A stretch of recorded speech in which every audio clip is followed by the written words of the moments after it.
दोस्तों, आज मैं आपको जो कहानी सुनाने जा रहा हूं, वो कोई आम कहानी नहीं है।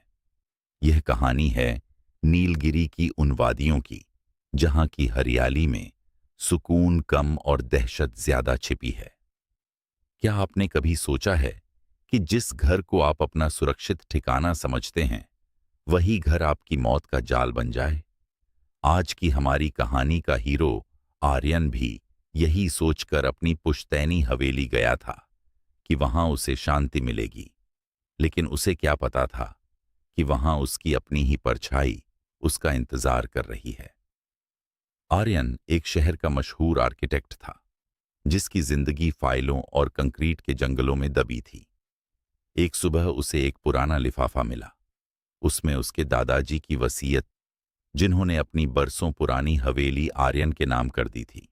वह हवेली दक्षिण भारत के एक दूरदराज पहाड़ी इलाके नीलगिरी की वादियों में थी।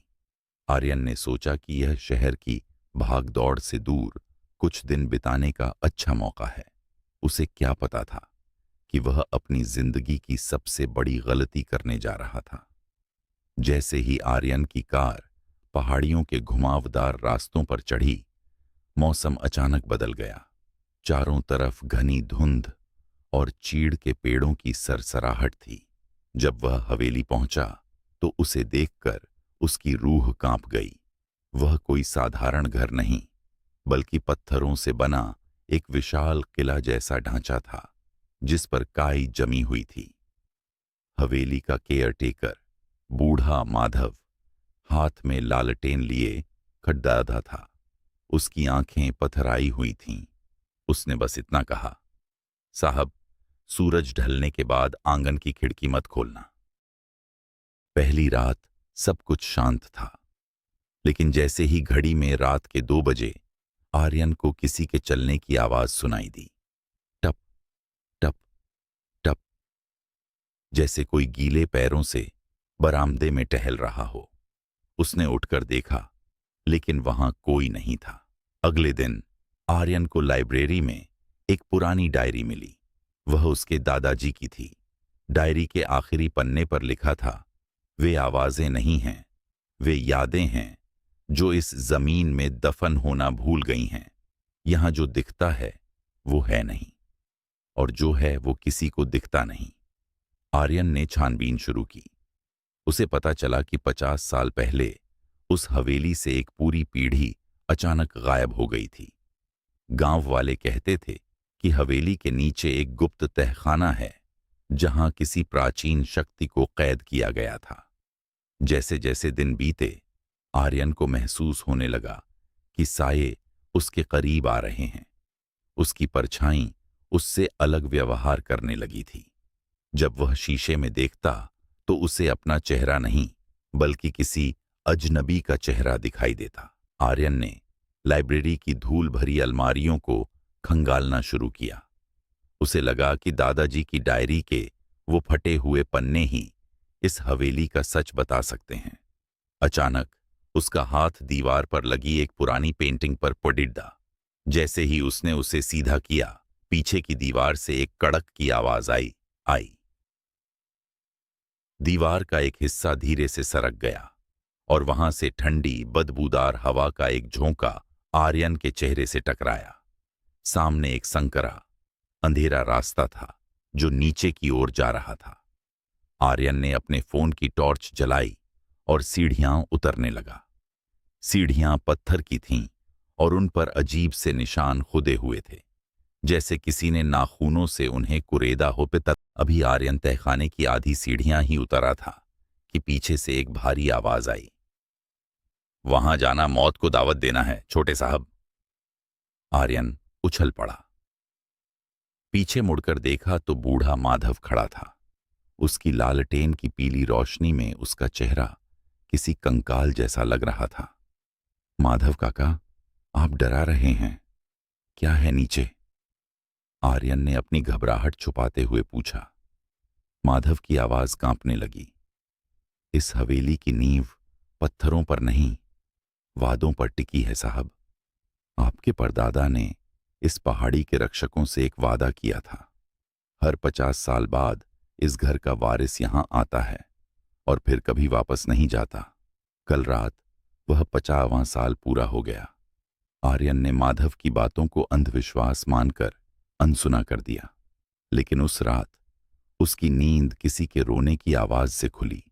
वह आवाज किसी कमरे से नहीं बल्कि दीवारों के अंदर से आ रही थी। उसने हिम्मत जुटाकर खिड़की का पर्दा हटाया। बाहर का नजारा देखकर उसका खून जम गया। आंगन के बीचों बीच घने कोहरे में एक साया खड़ा था। वह बिल्कुल आर्यन जैसा दिख रहा था। वही कद, वही कपड़े, लेकिन उसकी आंखों की जगह सिर्फ गहरा काला गड्ढा था। वह हमशक्ल धीरे से आर्यन की खिड़की की ओर बढ़ रहा और कांच पर अपनी उंगलियां रगड़ने लगा। किर्रर किर्रर, कांच पर दरारें डिडडाने लगीं। आर्यन चिल्लाना चाहता था, लेकिन उसकी आवाज गले में ही फंस गई। आर्यन भागकर वापस लाइब्रेरी में आया और डायरी को पागलों की तरह पलटने लगा।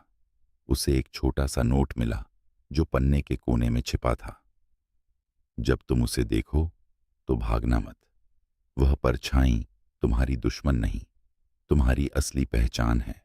इस खानदान का श्राप यही है कि हम दो हिस्सों में बांटे हैं, एक जो दुनिया देखता है और एक जो इस हवेली के अंधेरे में रहता है। अगर तुम उसे भीतर आने दोगे तो ही तुम आजाद होगे। अब आर्यन के सामने दो रास्ते थे, या तो वह उस साये से डरकर अपनी जान दे दे, या फिर उस दरवाजे को खोल दे जिसे उसके पूर्वजों ने बरसों से बंद रखा था। आर्यन के हाथ कांप रहे थे। बाहर खिड़की पर वही हमशक्ल साया अब और भी जोर से कांच को कुरेद रहा था। उसकी बिना आंखों वाली काली आकृति आर्यन को अपनी ओर बुला रही थी। माधव बाहर गलियारे से चिल्ला रहा था, साहब, दरवाजा मत खोलना, वह आपको लील जाएगा। लेकिन आर्यन की नजरें डायरी की उस आखिरी लाइन पर टिकी थीं। अगर तुम उसे भीतर आने दोगे तो ही तुम आजाद होगे। आर्यन ने एक गहरी सांस ली।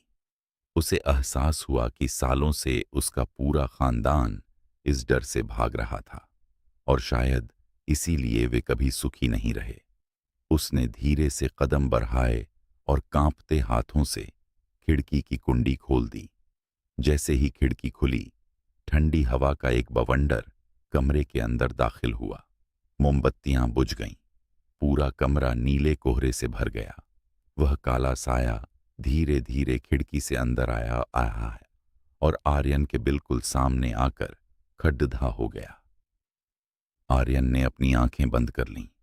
उसे लगा कि अब मौत निश्चित है।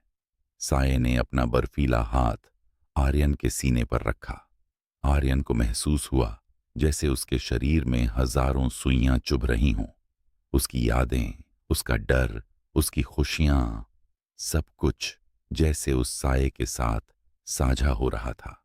अचानक सन्नाटा छा गया।